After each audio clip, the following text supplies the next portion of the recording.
kami agar kami mengerti kebenaran firman-Mu.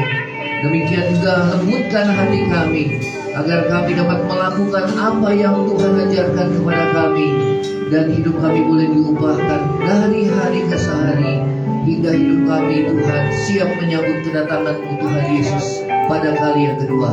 Terima kasih Tuhan. Segala kuasa kegelapan roh jahat yang coba mengganggu hati dan pikiran kami patahkan, kami hancurkan di dalam nama Yesus.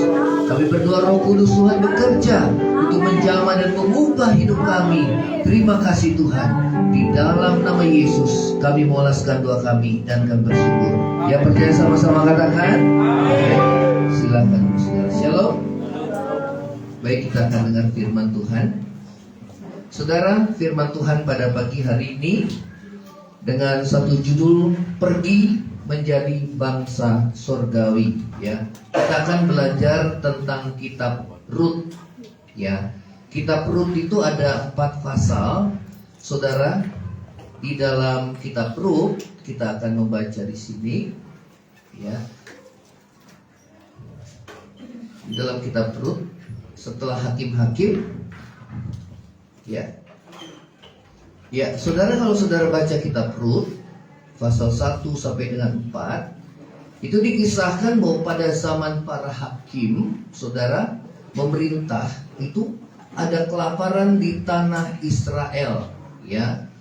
Lalu pergilah, dikatakan di ayat yang pertama, ya, Rut pertama ayat pertama, pergilah seorang dari Bethlehem Yehuda beserta istrinya dan kedua anaknya laki-laki ke Moab, ya.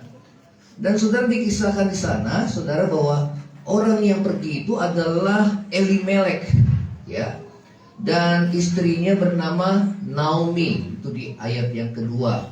Dia memiliki anak yang bernama Mahlon dan Kilion, saudara, ya. Kemudian pergilah mereka ke Moab, ya, karena di tanah Israel ada kelaparan. Maka saudara, Elimelek, Naomi beserta dengan Mahlon dan Kilion anaknya, saudara, dia pergi ke tanah Moab, ya. Kemudian saudara, apa yang dikisahkan firman Tuhan di sini? Pada saat mereka berada di sana, ya, tidak dikatakan berapa lama. Kemudian dikatakan matilah Elimelek, ya, kepala keluarga, suami dari Naomi, ya. Ada yang namanya Naomi di sini? Nggak ada, ya. Ada yang namanya Ruth? Nggak ada juga. Ya, oke. Nah, saudara, dikatakan setelah itu matilah Elimelek, ya. Sehingga perempuan itu tinggal dengan kedua anaknya. Kemudian dikatakan firman Tuhan, saat mereka setelah kematian ayahnya, maka keduanya mengambil perempuan Moab, ya. Yang pertama namanya siapa? Orpa, ya. Kemudian yang kedua namanya siapa? Ruth, ya. Nah, ini Ruth, ya, saudara, dikatakan, ya. Dan mereka diam di situ. Nah, apa yang terjadi setelah itu di ayat yang kelima, ya? Yang terjadi dikatakan lalu matilah juga keduanya, yaitu Mahlon dan Kilion. Wah, luar biasa, ya, saudara, ya. Ya, dikatakan sudah kehilangan suaminya, ya. Kemudian kehilangan kedua anaknya, ya.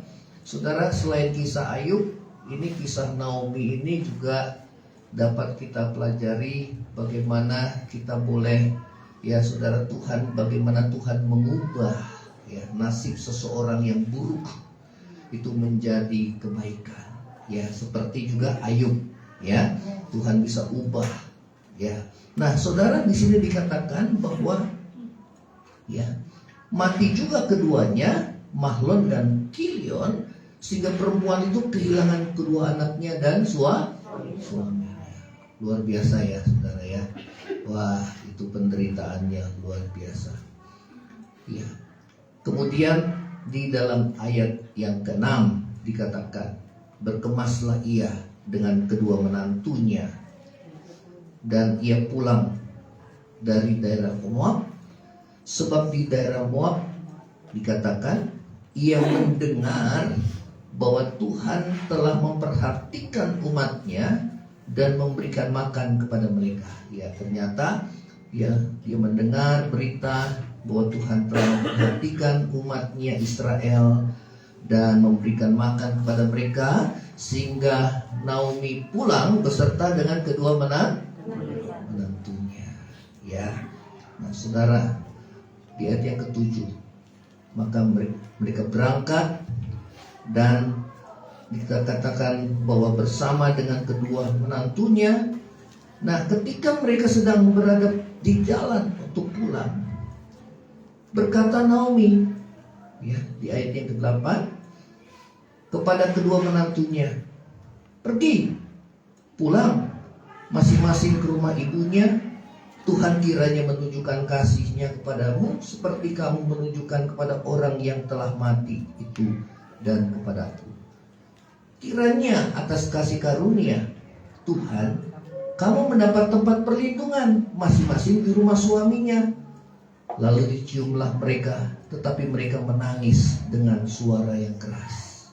Ya, jadi itu mertuanya suruh menantunya di tengah jalan, suruh apa, pulang.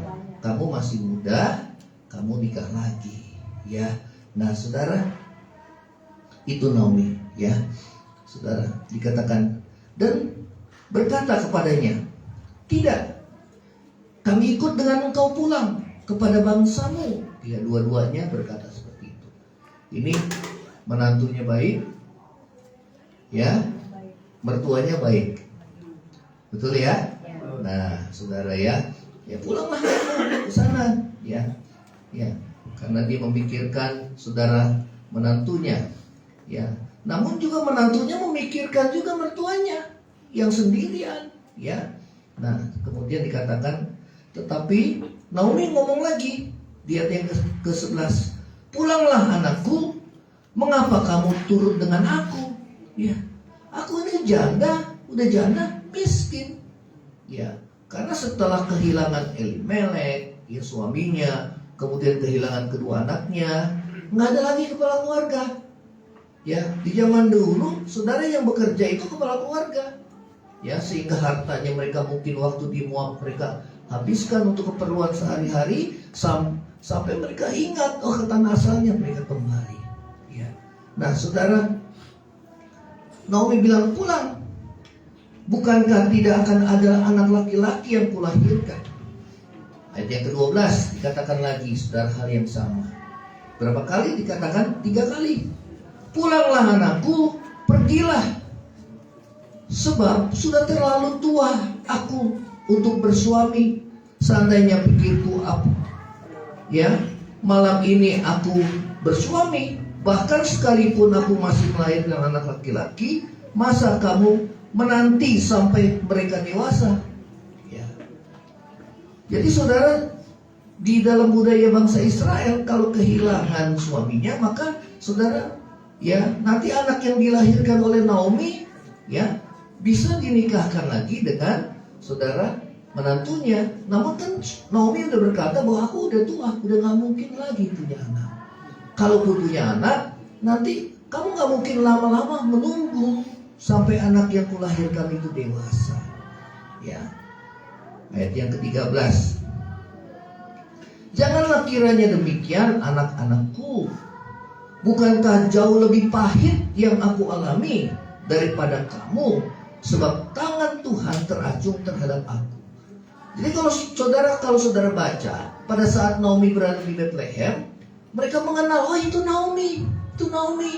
Tapi Naomi bilang, jangan panggil aku Naomi, tetapi panggil aku Marah. Bukan marah, tapi Marah. Ya, kisah bangsa Israel waktu dia berada di Marah. Ya, setelah saudara menyeberang Laut Merah, kemudian mereka berjalan 3 hari di padang gurun karena kehausan. Kemudian pada saat mereka berada di Marah, mereka ingin minum, ternyata air minumnya rasanya pahit. Artinya, aku ini pahit. Hidupku banyak kepahitan. Lihat kiri kanan, banyak yang kepahitan enggak saudara? Ya, pahit. Nah, saudara, kisah daripada Rut ini Tuhan bisa mengubah nasib seseorang yang tadinya nasibnya buruk menjadi kebaikan. Ya.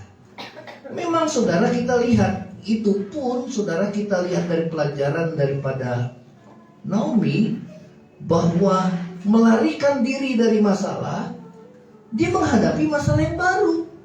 Ya. Ya. Nah, pada saat kita melarikan diri, mungkin kita menghindar, tidak menghadapi masalah.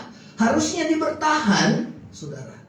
Pada saat berada, saudara, kelaparan di bangsa Israel, dia harusnya bertahan dan mengandalkan Tuhan. Pasti Tuhan pelihara. Yang setuju katakan amin. Ya, Nabi Elia kan dipelihara Tuhan pada masa kelaparan kan? Ya, jadi dia mengambil jalan pintas. Kemudian saudara, tanpa berpikir panjang, dia melarikan diri. Kemudian setelah dia melarikan diri dari masalah, maka dia menghadapi masalah yang baru. Ya. Ya. Dan yang lebih parah, dia menyalahkan Tuhan. Kan banyakkan orang kan kayak gitu kan, menyalahkan Tuhan. Ya. Nah, Naomi juga gitu. Dikatakan, bukankah jauh lebih pahit yang aku alami daripadamu? Sebab tangan Tuhan teracung terhadap aku. Wah, Tuhan itu jahat. Ya, tangan Tuhan teracung terhadap aku. Ya. Ayat yang ke-14. Menangis pula mereka dengan sangat keras. Lalu pada akhirnya Orpa mencium mertuanya dan minta diri. Artinya Orpa kembali kepada bangsanya. Ya, saudara, bangsa Moab. Ya. Tetapi saudara, yang menarik adalah, coba di ayat yang ke-14, tetapi Rut tetap berpaut padanya. Luar biasa gak saudara? Ini menantu yang luar biasa. Ya, mau gak punya menantu yang seperti ini saudara?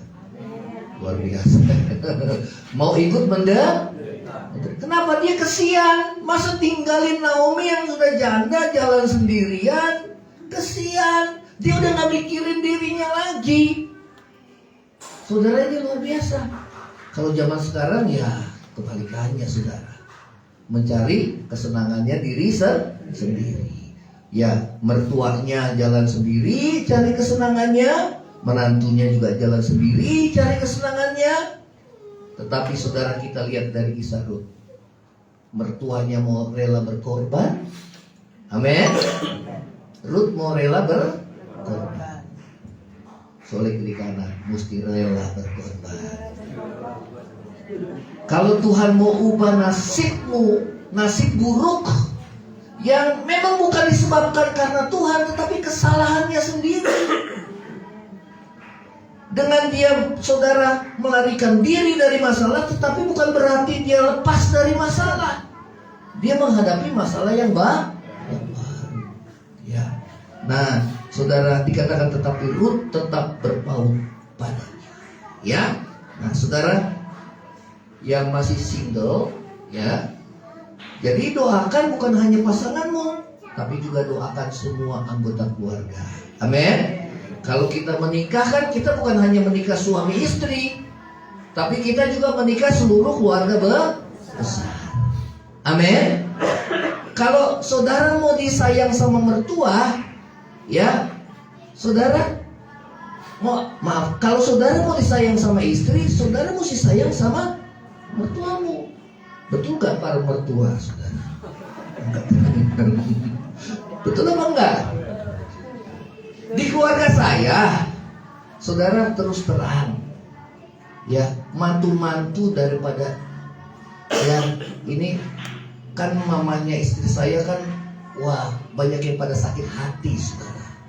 Tanyalah istri saya. Tapi yang paling disayang itu saya, saudara. Kenapa? Karena perkataannya tajam, lebih tajam daripada pedang.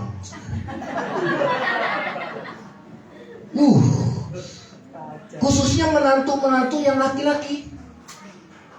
Karena memang menantunya tiga-tiganya memang laki-laki semua. Ya, laki-laki. Tetapi kenapa dia tidak, saudara, saya nggak sakit hati dan mertua saya juga nggak sakit hati. Ya selain saya hamba Tuhan, memang Tuhan sudah proses bentuk saya, saudara. Justru bukannya saya kesel dan sakit hati sama mertua saya, tapi saya merasa kesian, saudara. Ada belas kasih. Soleh kiri kanan, mesti ada belas kasih. Amin. Soalnya kalau nggak ada belas kasihan pasti ada kepahitan hati. Betul apa enggak? Ya. Jadi saudara, kita dari kisah Ruth ini dan Naomi kita bisa belajar banyak. Ya. Bagaimana hubungan antara menantu dan mertua dengan menantu. Di mana Ruth tidak memikirkan dirinya sendiri. Dia masih muda, tapi dia mau ikut seorang janda yang miskin. Ya. Saudara mau seperti itu? Oh, maunya ikut mertua yang kaya raya, yang hartanya banyak, saudara. Ya, nah terus lagi ya. Ya, nah ini luar biasa. Ya, ini Naomi nggak putus asa. Ayat yang berikutnya, berkatalah Naomi, telah pulang iparmu kepada bangsanya dan kepada Allahnya. Pulanglah mengikuti iparmu. Berarti 4 kali, saudara. Luar biasa gak? Ini, saudara, mertua yang memang gak mikirin dirinya sendiri. Ayo kamu pulang, kamu masih muda, pulang. Tapi kita lihat komitmen daripada Ruth. Ya, coba di ayat yang ke-16. Ayo baca sama-sama. Tetapi kata Ruth, janganlah desakku meninggalkan kau, dalam juga mengikuti kau, sebagaimana kau pergi, sejalan aku pergi, dan di mana kau bermalam, di situ adalah aku bermalam. Maka seluruhlah rasaku dan malam-malamku. Luar biasa kan? Amin. Ya, Ruth itu punya komitmen. Ya, dia mau ikut Allahnya dengan setia. Dia mau ikut mertuanya dengan setia. Saudara, colek kiri kanan, mesti setia. Amin. Jadi walaupun kita susah, menderita, tetap setia. Ya, komitmennya kalah, saudara. Akhirnya dia menyerah. Tapi kita lihat bahwa Ruth tetap berkomitmen. Katakan sama-sama, tetap berkomitmen. Amin. Memang komitmen itu gak mudah, saudara. Kalau komitmen kita mau setia, Tuhan saya mau setia. Baca firman Tuhan 1 hari 1 pasal, baru 1 pasal. Pertamanya sih setia, kayak Orpa, betul apa enggak? Ya. Tapi di tengah jalan, gugur, saudara.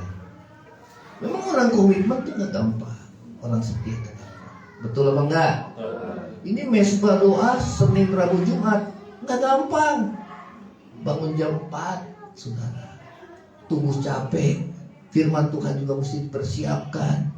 Aduh, Tuhan, mesti siapkan semua. Gak ada yang nonton gak apa-apa. Yang penting, ya, saya mau jadi berkat.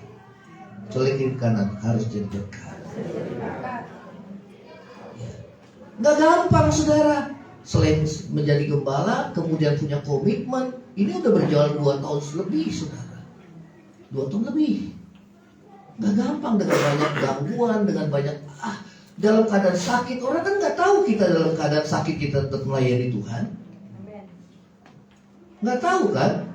Dalam keadaan lelah, dalam keadaan capek, kemudian kita berkomitmen tetap mendengarkan firman Tuhan. Dengar firman Tuhan gak gampang. Tapi kita harus setia. Soleh kiri kanan, mesti setia. Amin. Ya, setia dalam segala hal. Katakan sama-sama, dalam segala hal. Ya, tadi ditayangkan tentang janji iman. Janji iman kita harus setia. Berapapun, saudara. Saya udah berulang-ulang. Berapapun mau 50.000, mau 100.000, pokoknya kita setia. Amin. Karena itu komitmen. Dalam kekurangan setia. Tuhan, saya mau Tuhan. Saya nggak lihat kurang atau enggaknya, karena nggak ada orang yang tahu kalau keluarga kita kekurangan. Tapi anak-anak saya tak tahu, saudara. Tapi saya percaya kalau kita setia, Tuhan akan sertai kita dalam segala hal ya saudara. Baca firman, komitmen sama Tuhan, fokus segala macam. Ya. Saudara mau jadi seperti Ruth, angkat tangan. Colek kiri kanan, setia. Setia sama pasangannya. Ya. Lihat kiri kanan pasangannya, saudara. Lihat. Nggak ada pasangan orang lain. Kecuali ada. Nah, itu ada pasangan.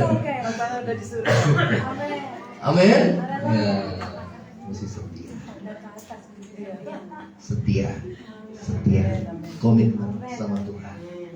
Ya, saudara, orang yang setia, Tuhan sertai. Ya, kita belajar dari siapa? Ruth. Ya, dari Ruth. Oke, kita akan baca kembali. Ya, sudah ya.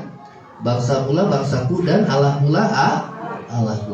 Kemana engkau pergi, ke situ juga aku pergi. Dan di mana engkau bermalam, di situ juga aku bermalam. Bangsa mula bangsaku dan Allah mula Allahku. Ya. Saudara, dikatakan kemana kamu pergi? Pergi kemana saudara? Ke Israel. Ya, bangsa pilihan Tuhan. Ya. Nah, terus lagi slide-nya. Coba dibaca Rut 2 ayat yang 11. Yuk kita melongkar. Baca sama-sama 2, 3.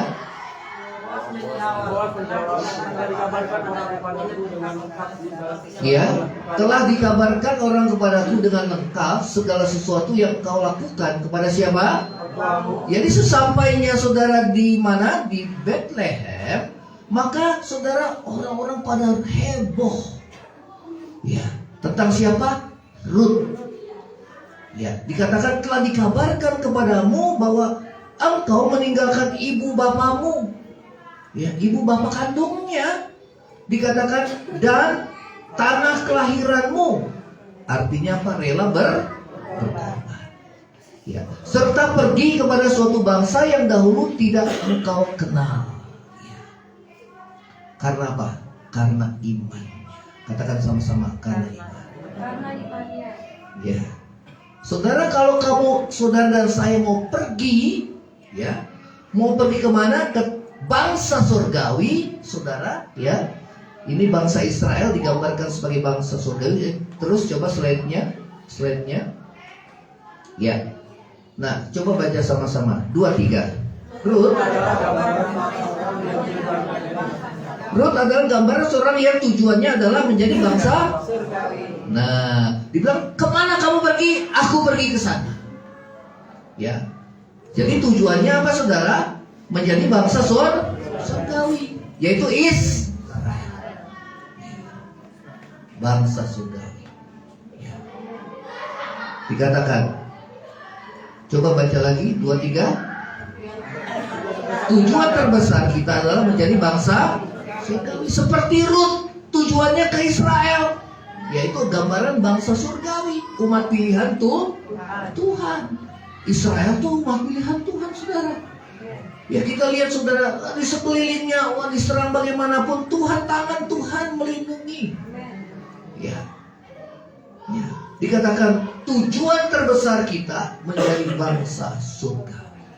Ya. Ruth adalah gambaran seorang yang tujuannya adalah menjadi bangsa surgawi. Siapa yang mau jadi seperti Ruth, saudara? Amin. Berarti yang pertama harus rela berkorban.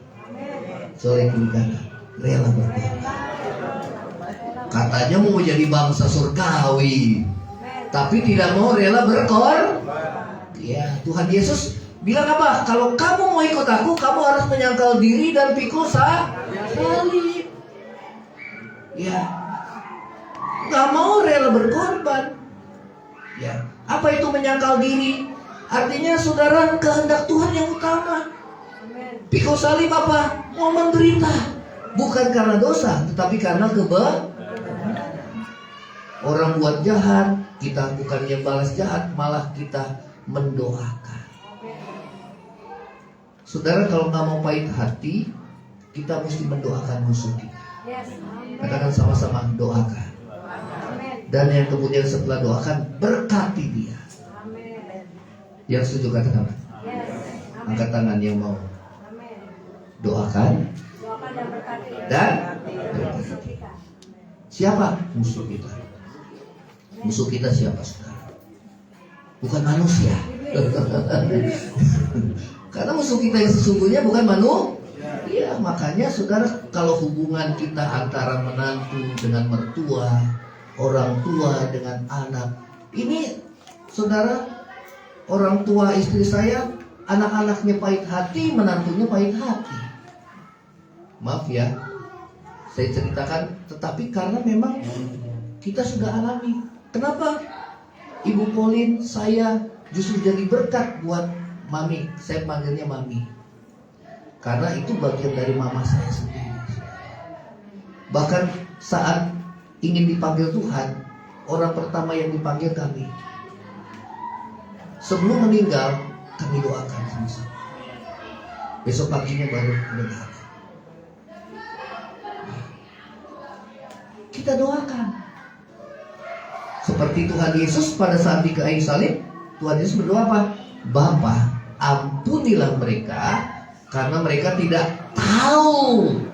Katakan sama-sama, tidak tahu apa yang mereka perbuat. Kenapa nggak tahu? Karena nggak ada kebenaran. Ya terus terang aja saudara, ke gerejanya juga jarang, dengar firman Tuhannya juga jarang. Otomatis yang dipakai bukannya kebenaran diri sendiri, bukan kebenaran Tuhan. Kalau saudara sudah banyak dengar firman Tuhan terus menerus, tinggal dipraktekkan, saudara menang. Karena apa? Kebenaran firman Tuhan yang terus digaungkan, saudara. Amin. Sehingga kalau masih ada yang orang yang pahit hati, kebangetan. Soleh kiri kanan, kebangetan, saudara. Yang kedua, kalau masih ada yang pahit hati, berarti belum mendoakan, belum memberkati. Soleh kiri kanan, belum mendoakan dan belum memberkati.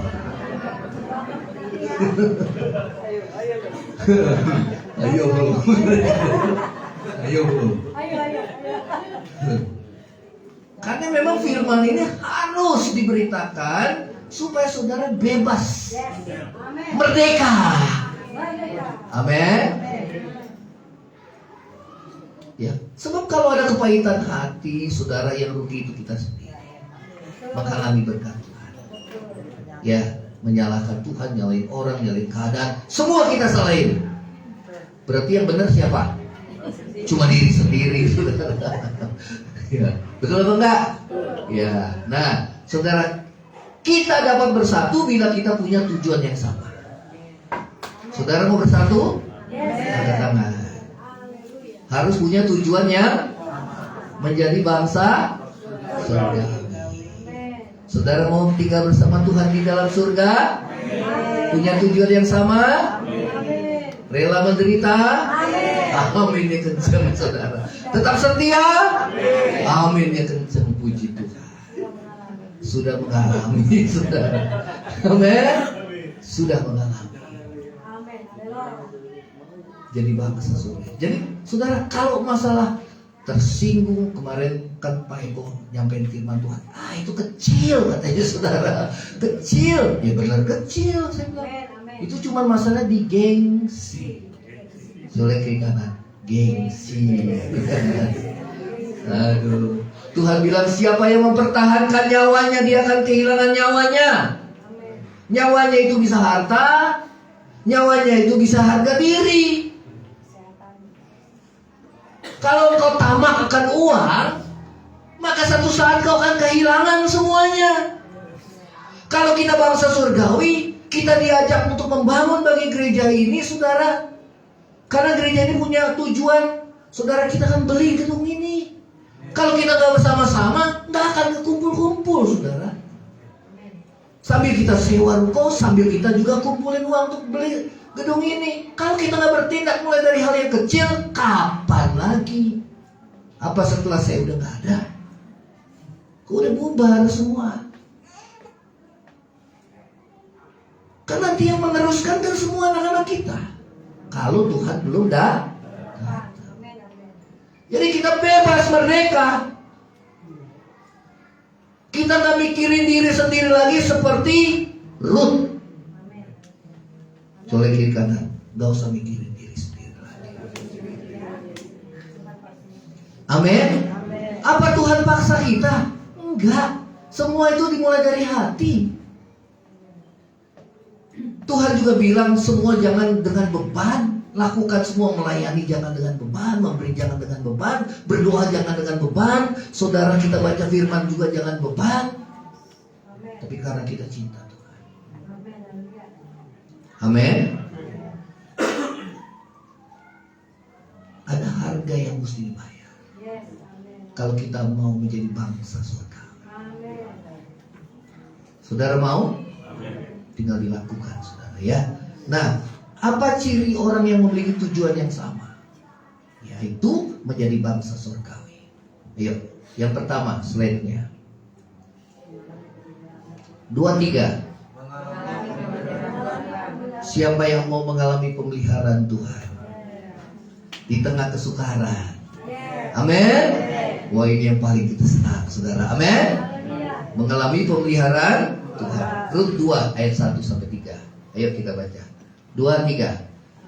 Naomi mempunyai seorang sanak dari pihak suaminya, seorang yang kaya raya dari kaum Elimelek. Namanya siapa? Namanya Boas. Jadi ada sanak familinya dia yang kaya raya, dikatakan dari kaum Elimelek. Namanya Boas. Terus maka Rut perempuan Moab itu berkata kepada Naomi, biarkanlah aku pergi ke ladang memungut bulir-bulir jelai di belakang orang yang murah hatinya kepadaku. Ya, bukan berarti, saudara, firman Tuhan ini bahwa Rut sudah tahu bahwa wah ini kaya, saya akan memungut jelai. Tidak, sebelumnya dia nggak tahu. Kita baca lagi ya, terus lagi 2-3. Ya, dan sahut Naomi kepadanya apa? Pergilah anakku. Terus pergilah ia, lalu sampai di ladang dan memungut jelai di belakang penyabit-penyabitnya. Terus kebetulan ia berada di tanah milik Boas yang berasal dari, ya, saudara, ini bicara tentang pemeliharaan Tuhan. Katakan sama-sama amin. Jadi sebelumnya Rut nggak tahu bahwa pada saat dia berada di ladang, pada saat mereka menuai bulir jelai, saudara, di bangsa Israel, pada saat saudara yang mereka panen, maka butiran-butiran yang jatuh itu bisa dipungut oleh orang-orang yang gak mampu. Ya, saudara pernah lihat di pasar induk, saudara, kalau beras itu datang pakai truk, ya, Pak Frans tahu lah, ya, pakai truk, ya, kemudian ada beras yang berceceran. Ada yang mungut gak? Nah, itu namanya pengepul, saudara, dipungut. Nah, itulah yang dilakukan oleh Rut, karena dia miskin. Dan dia bukan memikirkan dirinya, tetapi juga mertuanya, karena mertuanya sudah tua. Ini luar biasa gak berkorbannya, saudara? Saya mau tanya, saudara, ya, suami mau gak punya istri yang seperti Rut? Pasti. Luar biasa kan? Ya, luar biasa. Ya, ini luar biasa. Ya, dikatakan kebetulan dia berada di tanah milik Boas yang berasal dari kaum Elimelek. Terus lagi, yuk. 2-3. Enggak, sini, yuk. Slide-nya. 2. Slide-nya terus. Ya, kata kebetulan dalam Tuhan bukan kebetulan, tetapi Tuhan yang pimpin. Katakan sama-sama, Tuhan yang pimpin. Saudara berada di gereja ini juga karena Tuhan pimpin. Amin. Saudara temukan pasangan hidupmu, kiri kanan coba lihat, Tuhan yang pimpin gak? Amin. Amin. Tuhan yang pimpin, semua nggak ada yang kebetulan. Bagi anak Tuhan semua nggak ada yang kebetulan. Kita lagi susah bergumul, kita nggak punya uang, tiba-tiba Tuhan kirimlah orang untuk berkati kita. Itu bukan kebetulan. Tuhan yang pimpin. Katakan sama-sama, amin. Ya, saya lagi bergumul nggak ada uang, saudara. Tuhan kirim orang ya untuk memberkati, pas lagi saudara. Kita lagi nggak ada. Saudara pernah alami? Ya, jangan bilang kebetulan, tetapi Tuhan yang pimpin. Seperti siapa? Ruth. Ya, Tuhan yang pimpin. Dikatakan firman Tuhan, kebetulan dia berada di ladang. Ya, puas. Ya. Nah, baca lagi 23. Kata kebetulan 23 bukan tanpa campur tangan. Berarti di balik itu semua ada campur tangan Tuhan. Saudara dipelihara di masa susah ini. Ayo katakan, yang Tuhan pelihara. Ya, yakin kebetulan bagi anak Tuhan itu ada campur tangan Tuhan. Kalau orang dunia bilang kebetulan. Tapi bagi kita kebetulan di dalam Tuhan ada campur tangan Tuhan. Katakan sama-sama, ada campur tangan Tuhan. Sebab Tuhan telah menetapkannya. Katakan sama-sama, Tuhan telah menetapkannya. Ya. Nah, inilah pemeliharaan Tuhan dalam hidup setiap anak-anak Tuhan. Terus slide-nya. Slide. Mazmur 37 ayat 23-24. Ayo baca sama-sama. 23. Tuhan menetapkan langkah-langkah orang yang hidupnya berkenan. Jadi yang paling utama adalah berkenan. Katakan sama-sama, berkenan. Ya. Kenapa Tuhan, firman Tuhan bilang kebetulan Ruth berada di ladang Boas? Karena Tuhan telah menetapkan. Ya. Karena hidupnya berkenan. Ya. Hidup yang berkenan di hadapan Tuhan punya hati yang benar. Katakan sama-sama, punya hati yang benar. Jadi kalau hati kita masih belum beres, kita mesti selesaikan. Gak mungkin penyertaan Tuhan, pemeliharaan Tuhan terjadi dalam hidup saudara kalau hati kita belum benar.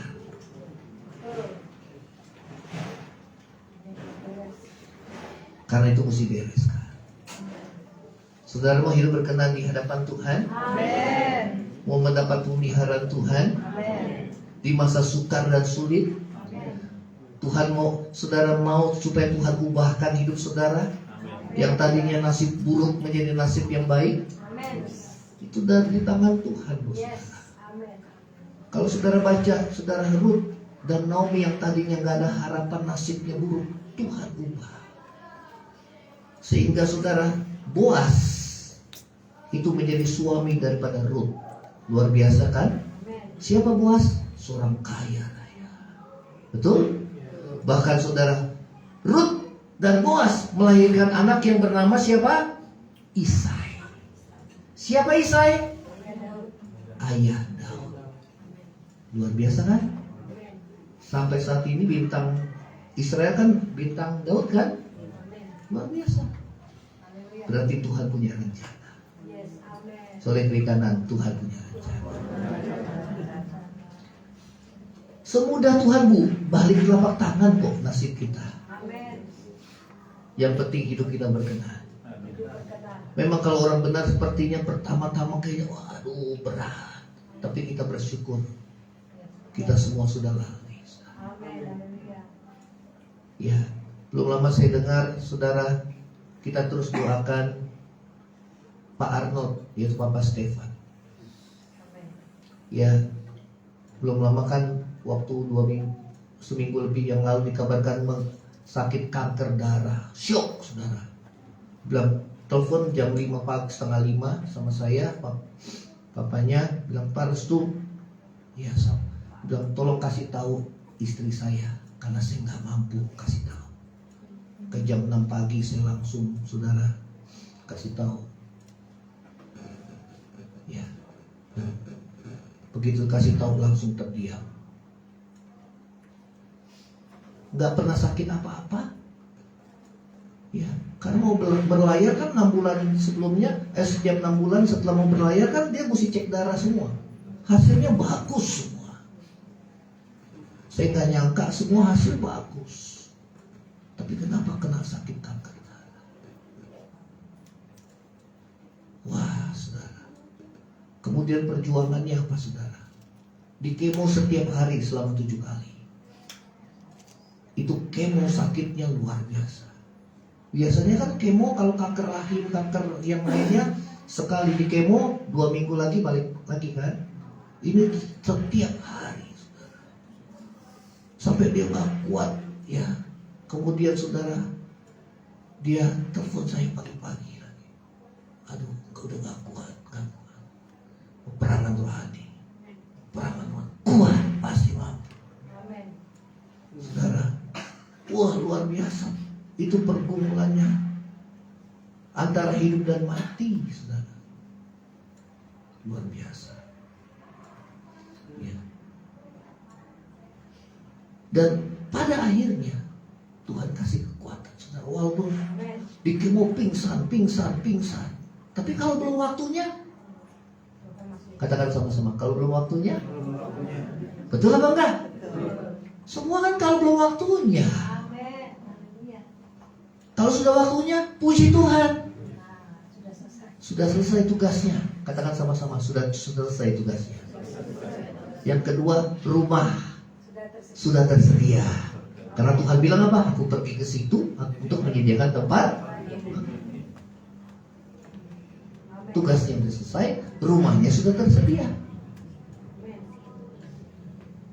Saudara, terakhir kemo yang ke-7 akhirnya dilalui. Dan terakhir saya dengar kabar kankernya sudah 0.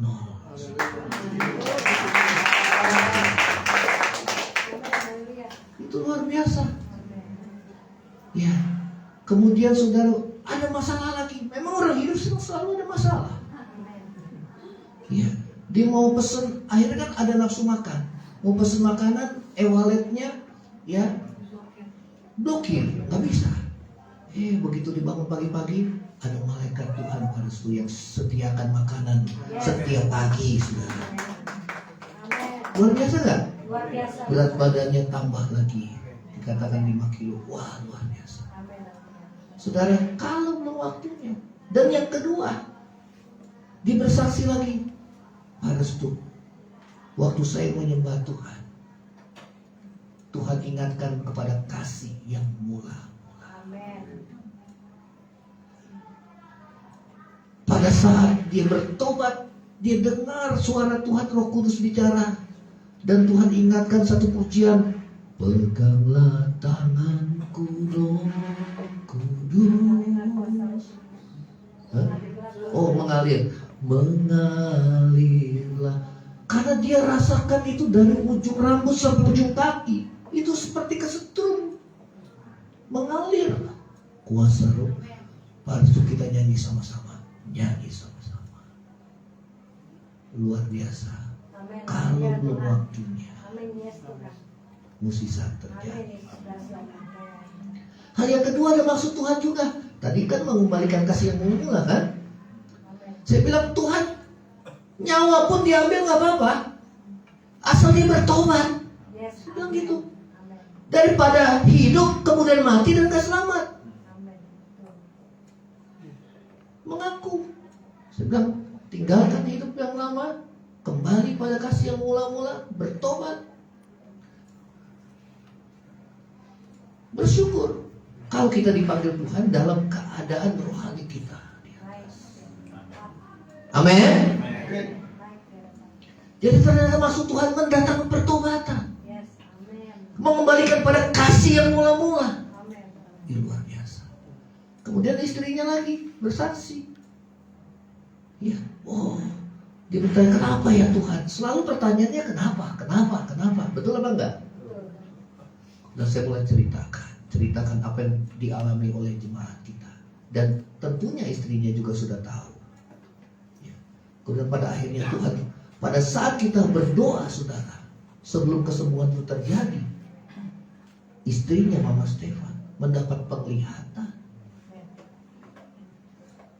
Tuhan Yesus hadir, tersenyum, menjamah dia. Dia pikir suaminya, ternyata luka. Amin. Luar biasa gak, saudara? Luar biasa. Dan kemudian Tuhan celikan mata rohaninya, terang. Wah, puji Tuhan. Ya, kalau seandainya Papa Stefan sakitnya di Indonesia, pasti yang pertama dia nggak mau cerita karena takut yang merepotkan keluarganya. Yang kedua, rumah sakit di kita tidak sebaik dibandingkan rumah sakit di Australia. Rumah sakit yang terbesar di sana, yang menangani profesor. Walaupun kita tidak mengandalkan manusia, namun Tuhan pakai mereka, saudara. Amin. Ya, Tuhan pakai, sehingga terus dilakukan kemo. Ya, ada seorang pelayan Tuhan bilang, kalau di sini, saudara, hanya hitungan hari langsung lewat. Tapi kalau belum waktunya, tidak ada yang mustahil. Katakan sama-sama, kalau belum waktunya, tidak ada yang mustahil. Amin. Jadi saya perhatikan nih jemaat-jemaat kita, saudara, walaupun mengalami pergumulan yang berat, pasti ada penyertaan.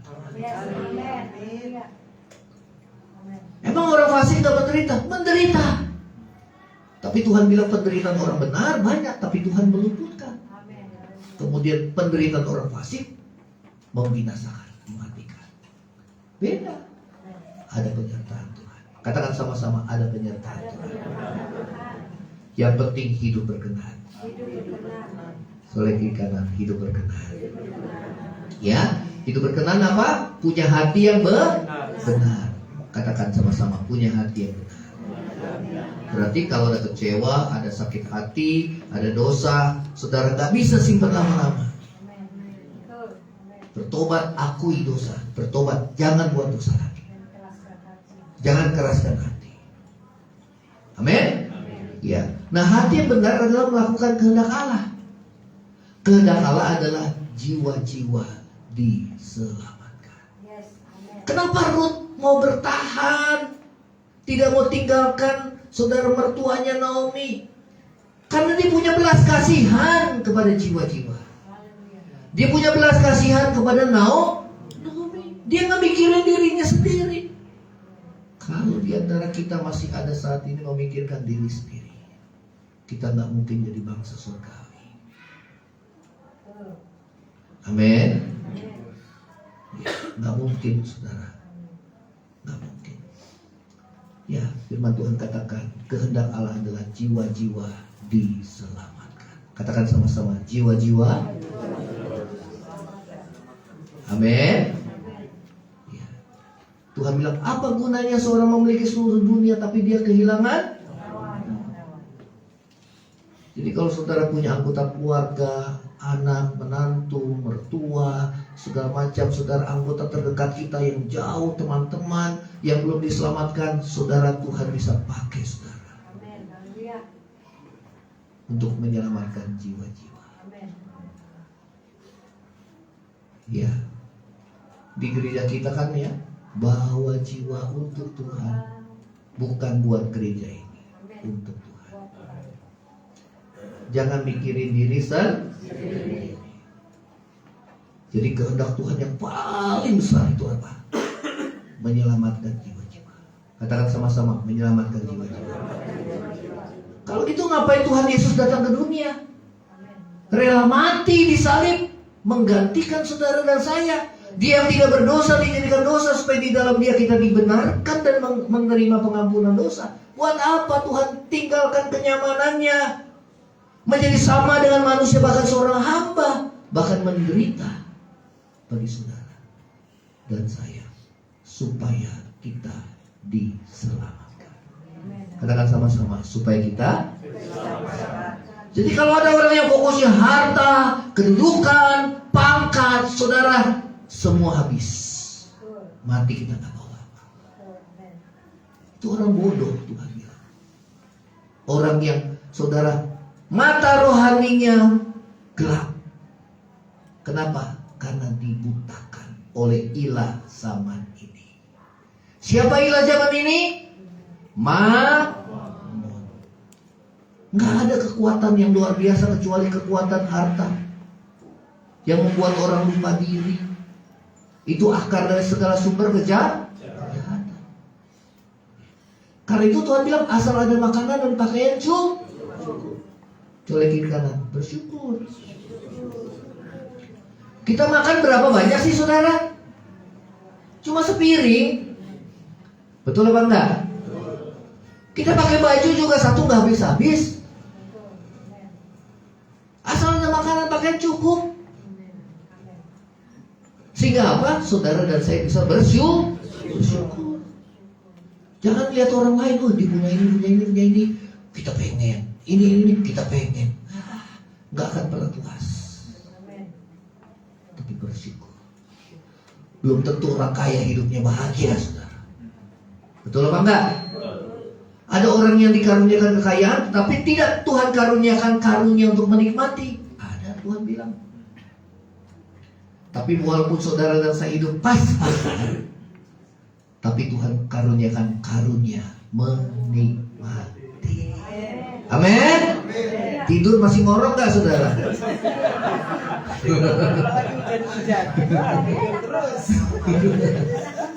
Masih ngorok kan? Pikiran masih tenang gak? Hati masih damai gak?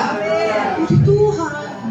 Makan tahu tempe luar biasa enaknya. Mas sambal saudara, nambah lagi. Amin. Jadi saudara, cara pandang kita yang Tuhan ubah. Ya, hidup berkenan, pikirin orang lain. Saudara tahu, pada saat kita memperhatikan orang lain, sukacita kita tak hilang. Malah bertambah. Soleh kiri kanan, malah bertambah. Jadi kalau saudara berpikir bahwa ini orang nyusahin aja, berarti belum bertobat, saudara. Pada saat hati kita tergerak oleh belas kasihan, langsung lakukan. Karena pada saat kita tahu apa yang harus kita lakukan, namun kita tidak lakukan, kita berdosa di hadapan Tuhan. Amin. Nggak akan berkurang, malah Tuhan bilang lebih suka cita memberi daripada menerima. Itu bukan hanya uang, tetapi juga perhatian. Kalau orang yang dewasa kan dia nggak mengasihani diri sendiri. Colek kiri kanan, nggak mengasihani diri sendiri. Orang ada masalah, banyak masalah, kok masih mikirin orang lain? Iya. Kau susah, kau menderita, cari orang-orang yang susah. Sharing dengan dia, kasih kekuatan. Saudara terhibur, dia terhibur. Betul apa enggak, saudara? Saya mau tanya, minus ketemu minus jadi apa, saudara? Kok bisa gitu ya? Kok bisa gitu? Saling menguatkan.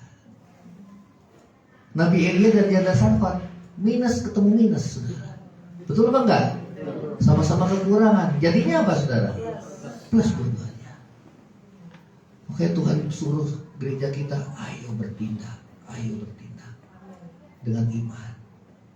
Justru nggak kekurangan sukacita, nggak kekurangan apapun. Asal itu sesuai dengan iman. Amin. Nah, saudara, pikirkan orang lain. Colek kiri kanan, pikirkan orang lain. Pokoknya kalau kita udah mikirin diri sendiri, Tuhan bilang itu akar segala dosa. Tuhan bilang akhir zaman banyak orang kan mementingkan diri sendiri dan menjadi hamba, dan deretannya terus banyak dosa-dosa yang lain. Bertengkar, saudara, segala macam perselisihan, dia perzinahan, saudara, ketamakan, semua, saudara. Kenapa? Fokusnya pada diri. Betul apa enggak? Kalau saudara punya kipas yang suka nyedot, saudara, exhaust fan, merugikan kita gak, saudara? Semua kotoran masuk, saudara. Betul? Semua kotoran masuk. binatang kecoa, nyamuk, debu semua masuk. Ya. Karena itu jangan kita pikirkan diri sendiri, tapi pikirkan orang lain.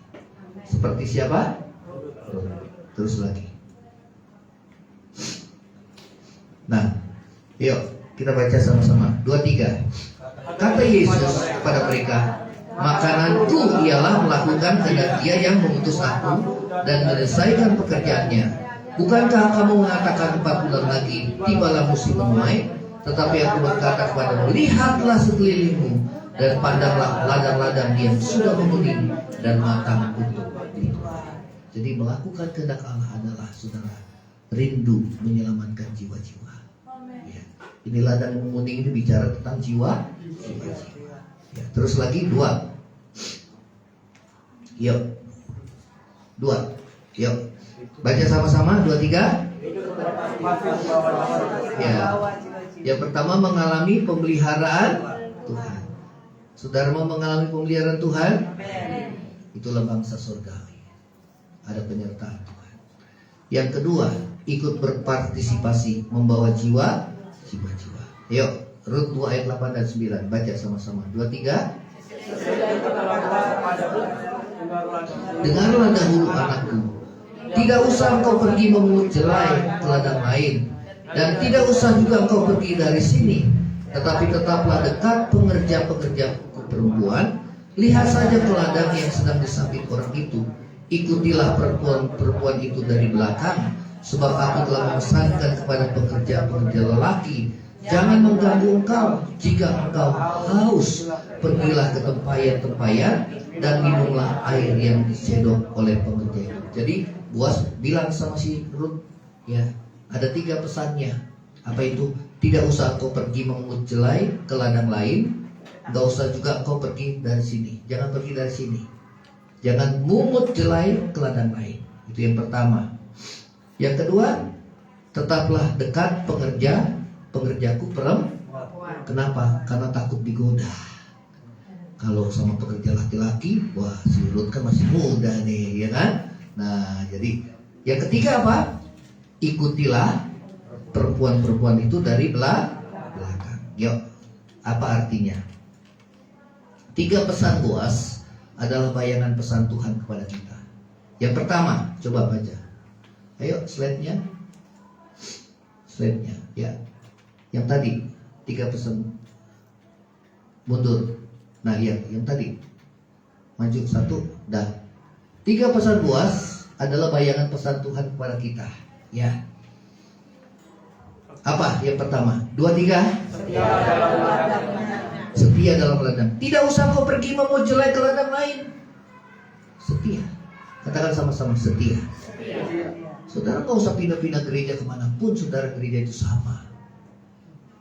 Karena setiap orang itu kan banyak kekurangan. Betul apa enggak? Iya, setia. Setialah di ladangnya, artinya setia juga melayani Tuhan. Yang setuju katakan amin. Ya, yang kedua apa, saudara? Ya, yang kedua tadi bilang, ya, tetaplah dekat pengerja-pekerjaku perempuan. Ya, yang kedua, bersekutu erat dalam kekudusan. Ya, dengan semua hambanya. Soalnya kanan harus hidup kudus. Amin. Apalagi pelayan Tuhan harus hidup kudus. Kalau nggak hidup kudus, jangan jadi pelayan Tuhan, saudara. Apalagi dia berdiri sini khotbah di mimbar. Ada teman saya pendeta, saudara, dia masih kuat berkhotbah di mimbar, padahal dia sudah selingkuh dengan apa? Pengerjanya. Sampai akhirnya Tuhan yang bongkar, saudara. Ya. Untuk menyembunyikan karena sudah hamil, dilarikanlah ke Kalimantan. Itu pendeta loh, saudara. Supaya jejaknya nggak tercium. Tapi karena saudara suplainya itu untuk tutup mulut kan kasih suplai kan? Ya. Nah, suplainya macet, saudara. Macet, akhirnya buka mulut, saudara. Dilaporkanlah kepada ketua badan BPD pengurus daerah GBI. Geger semua. Pada posisinya cukup lumayan. Pemimpin, saudara. Bukan hanya di gereja, tapi juga pemimpin dalam organisasi.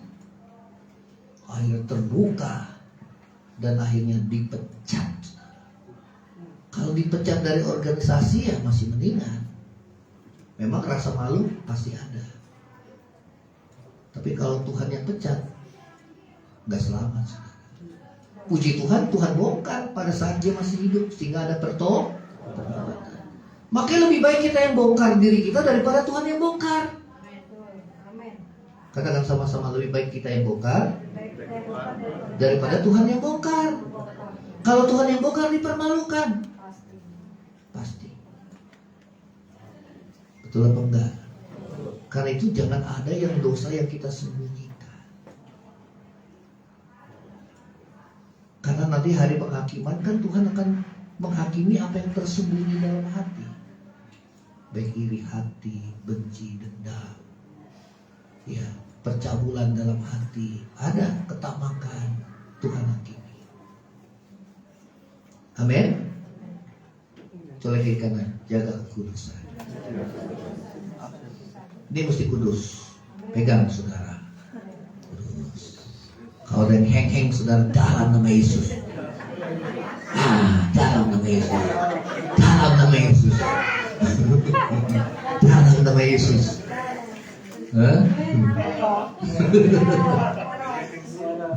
Turun lagi ke bawah. Mata. Dalam nama Yesus. Tapi dalam nama Yesus HP dilihat, dipantangin saudara. Dalam nama Yesus. Dalam nama Yesus. Dilihat kiri kanan, nggak ada istri gue, nggak ada suami gue nih. Dalam nama Yesus. Setiap kemunafikan akan Tuhan bongkar. Sikap kita harus sama di gereja maupun di luar. Amin. Makanya dosa yang paling Tuhan benci adalah kemunafikan. Karena itu jangan main-main di hadapan Tuhan yang Maha Tahu. Karena itu hal yang pertama yang harus ada pada anak Tuhan adalah hati yang takut Tuhan. Baru setelah itu kasih Tuhan. Ya, saudara, ini mesti kudus. Katakan sama-sama, mesti kudus. Jadi kalau ada gambar porno, lewat. Ada iklan pun, lewat. Jangan pengen tahu ya, pengen tahu. Penasaran nih. Penasaran. Akhirnya terjerat dan terpikat, saudara. Kan Tuhan bilang pencobaan itu bukan datang dari Tuhan, tapi datangnya dari diri sendiri karena dia dipikat olehnya. Betul apa enggak? Tahu nggak saudara, dipikat itu seperti kail. Ya, saudara, kail kasih cacing, dalamnya ada kail kan? Mancing, yang suka mancing tuh.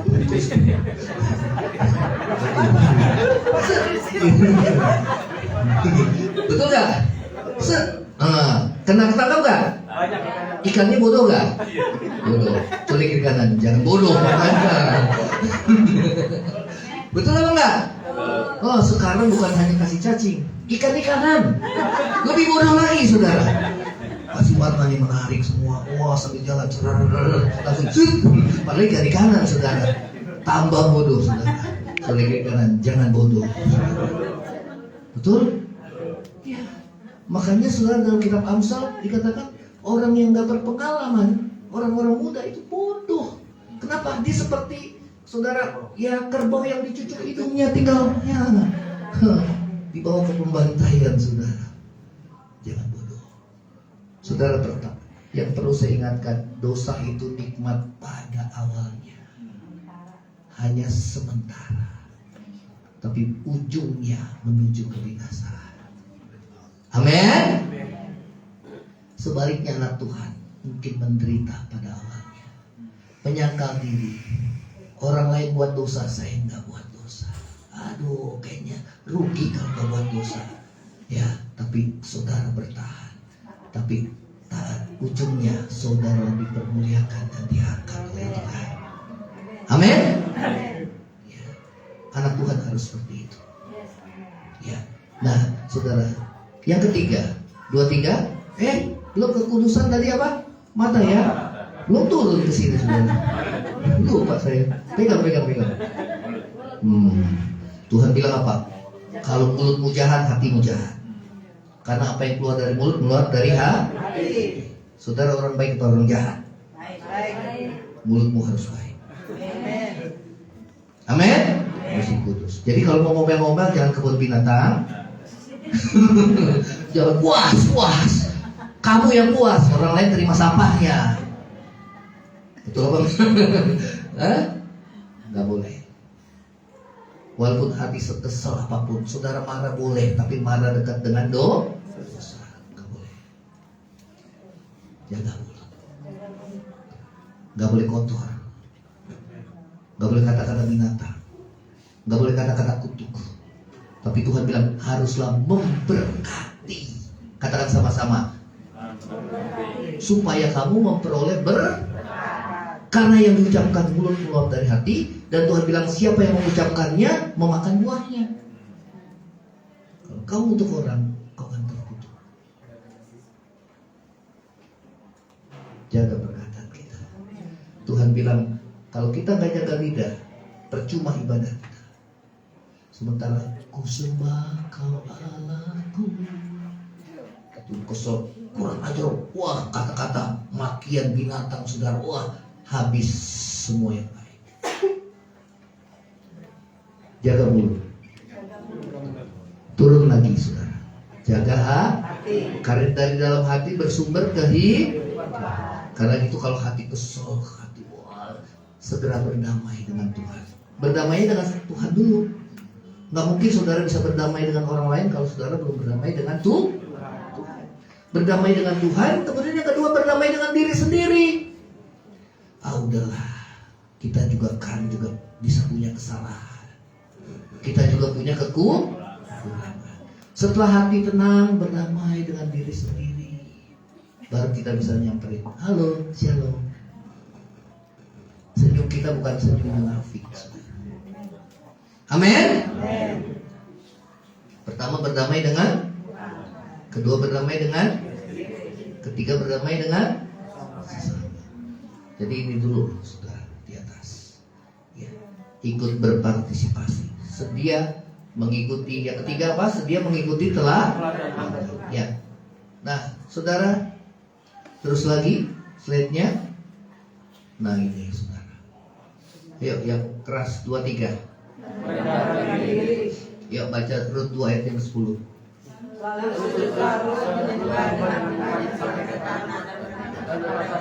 Apakah aku mendapat belas kasihan kepadamu hingga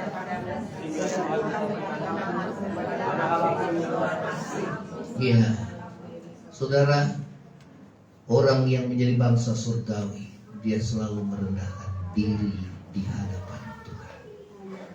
Seperti siapa? Dia merasa tidaklah. Saudara, kalau kita ikut Tuhan, ya, pasti yang Tuhan proses hal pertama adalah kesungguhan kita. Betul apa enggak saudara? Orang yang gampang marah, orang yang gampang tersinggung, orang yang gampang sakit hati, orang yang gampang kecewa, ya, itu mencerminkan keadaan orang-orang yang sombong. Karena apa? Dia mempertahankan harga di. Lihat Yesus pada saat ditampar, diludahi. Tapi Tuhan mencaci gak saudara? Sakit hati gak? Kalau di black saudara gak ada kepahitan. Buktinya apa? Saat disalib, dia bukannya mengutuk tetapi mendoakan. Yang kedua memberkati. Katakan sama-sama, mendoakan. Yang kedua, saudara mau lakukan? Kalau lakukan pasti kita diberkati Tuhan. Ya, merendahkan diri. Katakan sama-sama, merendahkan diri. Ya, saudara jadilah. Kalau kita menjadi bangsa surgawi, pagi-pagi kita nggak cari apa-apa, jatuh tersungkur di bawah kaki Tuhan. Semua yang kita terima adalah anugerah. Katakan sama-sama, anugerah. Betul apa enggak saudara? Kalau saudara dan saya sampai saat ini masih ada dan hidup, itu anugerah. menggunakan anugerah kesempatan yang ada untuk kita menabur kebaikan, menjadi terang dan garam dunia. Amin. Terus lagi. Yuk. Ayo dibaca 23. Menunjukkan ketidaklayakan dirinya, Rut merasa mendapat anugerah karena belas kasihan Boaz, sehingga ia boleh masuk ke ladang Boaz. Terus, penyembahan adalah hal yang paling penting dalam kehidupan orang kudus. Di sorga ada 4 makhluk, 24 tua-tua, dan berlaksa-laksa malaikat menyembah Tuhan. Jadi biasakan saudara itu merendahkan diri dan menyembah Tuhan. Jadi jangan cuma doa laporan. Tadi waktu kita memuji Tuhan ya, kita menyembah. Tuhan senang gak penyembahan kita sekarang? Kita menyembah. Menyembah apa? Meninggikan Tuhan. Ya. Dan orang yang banyak menyembah pasti hidupnya berubah. Kenapa? Karena dia berada dalam hadirat Tuhan selalu. Dan Tuhan bisa bicara lewat pujian, lewat penyembahan kita. Tuhan bisa ubah. Amin. Ya, oke, kita akan bangkit berdiri. Saudara, yang pertama adalah ada pemeliharaan Tuhan. Katakan sama-sama. Ya, memiliki pemeliharaan Tuhan. Ya. Yang kedua, ikut berpartisipasi. Dalam apa? Menjangkau jiwa. Yang ketiga, merendahkan diri. Saudara mau menjadi bangsa surgawi? Angkat tangan. Ya. Oke, kita akan merendahkan diri di hadapan Tuhan dan siap hidup kita berubah. Kita jadi ubah hatiku Tuhan. Terima kasih Tuhan Yesus.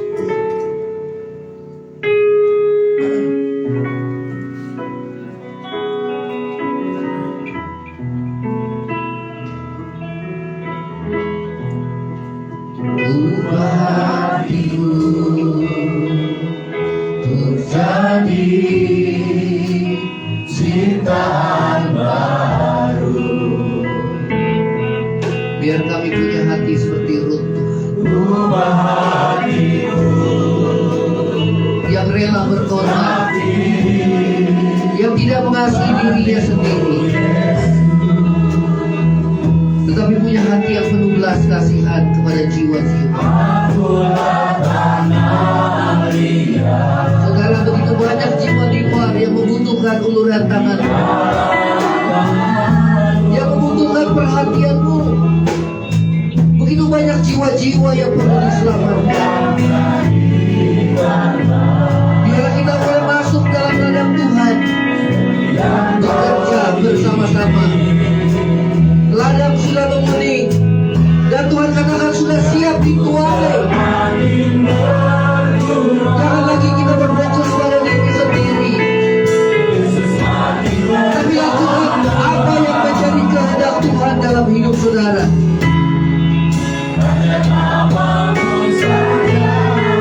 Kalau ada orang-orang di sekitarmu yang belum diselamatkan, doakan, berkati, ampuni. Saudara bisa Tuhan pakai untuk menjadi berkat. Bukan sebaliknya, atau membenci, atau sakit hati, atau kecewa, Tuhan izinkan terjadi supaya kasih Tuhan itu tersalur dalam hidupmu. Terima kasih Tuhan. Kembali katakan, ubah hatiku Tuhan, ubah hatiku untuk jadi ciptaan baru. Amin, amin. Ubah hatiku Tuhan, ubah hatiku untuk semakin seperti-Mu Yesus. Amin. Katakan, akulah tanah liat Tuhan. Akulah tanah liat di dalam tangan-Mu, di dalam tangan-Mu. Bentuk dan jadikanlah Tuhan, bentuk dan jadikanlah.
Pelayan Tuhan yang mau diteguhkan, Ibu Yana, Felicia, dan Bu Astrid. Bu Astrid sebagai bendahara 2, Ibu Yana sebagai koordinator sekolah minggu, dan Felicia sebagai koordinator youth. Terima kasih Tuhan. Boleh silakan maju. Kita mau angkat tangan kita sebelum kita mengakhiri. Boleh berlutut. Kita akan mendoakan supaya pekerjaan Tuhan boleh semakin maju dan nama Tuhan dimuliakan. Kita mau angkat tangan kita berkati pelayan Tuhan. Bapa, kami berdoa pakai hidupnya Tuhan Ibu Yana menjadi alat berkat dalam tangan-Mu. Betapa sukacita dan senang kami melayani Tuhan untuk membalas segala kebaikan-Mu, pemeliharaanmu dalam kehidupannya ya Tuhan. Terima kasih Tuhan, kami bersyukur bahwa Engkau Tuhan baik.